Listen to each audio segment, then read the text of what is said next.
यहाँ पर बीजेपी नेता तेजेंद्र बग्गा का भी बयान सामने आया है। क्या कुछ कहना उनका, चलिए आपको सुनवाते हैं। 8 बजे का समय जब से लगातार मतदाता वोटिंग केंद्र पर पहुंच रहे हैं। खुद दिल्ली बीजेपी के बड़े चेहरे, बड़े नेता तेजेंद्र पाल सिंह बग्गा भी वोटिंग डालने के लिए यहां पहुंचे। सर, आज आप वोट डालने पहुंचे तो तमाम जो मुद्दे हैं जिसको ध्यान में रखते हुए जनता वोट डालेगी, कौन कौन से मुद्दे थे आपके जिसको ध्यान में रखते हुए आपने वोट डाला?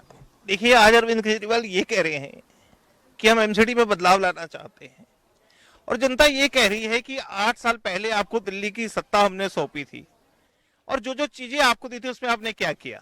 आपने ये कहा था कि हम 500 स्कूल खोलेंगे। क्या आपने दिल्ली में 5 भी स्कूल खोले जिनका आप एड्रेस दे सकते हैं? आपने ये कहा था दिल्ली में 20 कॉलेज खोलेंगे।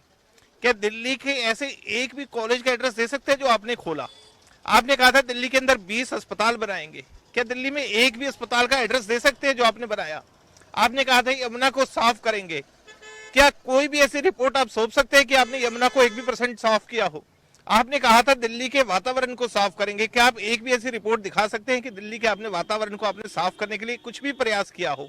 तो दिल्ली की जनता तो आपसे ये पूछ रही है कि जो आपको चाबी हमने सौंपी थी, जो सरकार आपने सौंपी थी, आप उसमें फेल साबित हुए हो। इसलिए दिल्ली की जनता उनको दोबारा मौका देने वाली नहीं है। भारतीय जनता पार्टी इस चुनाव में दोबारा जीत के आएगी और ये जो केंद्र शासित एमसीडी का पहला चुनाव है, इसके अंदर आएगी और विकास भी करेगी। आप जो दो बाकी दल है, आम आदमी पार्टी और कांग्रेस, दोनों में से किसकी टक्कर बीजेपी के साथ देख रहे हैं? नहीं, कांग्रेस तो खैर चुनाव लड़ ही नहीं रही है दिल्ली में, ऐसा लगता है, ऐसा प्रतीत होता है और उन्होंने अपना सरेंडर कर दिया है।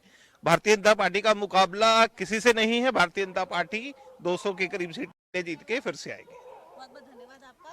तो ये था हमारे साथ बात करने के लिए तेजेंद्र पाल बग्गा, जिन्होंने साफ तौर पर कहा कि 200 से ज्यादा सीट्स इस बार बीजेपी दिल्ली में जीतने वाली है और एक बार फिर से एमसीडी में बीजेपी की वापसी होगी। नई दिल्ली से कैमरा पर्सन रोहन के साथ प्रियंका राय, खबर फास्ट। और चलिए इस बीच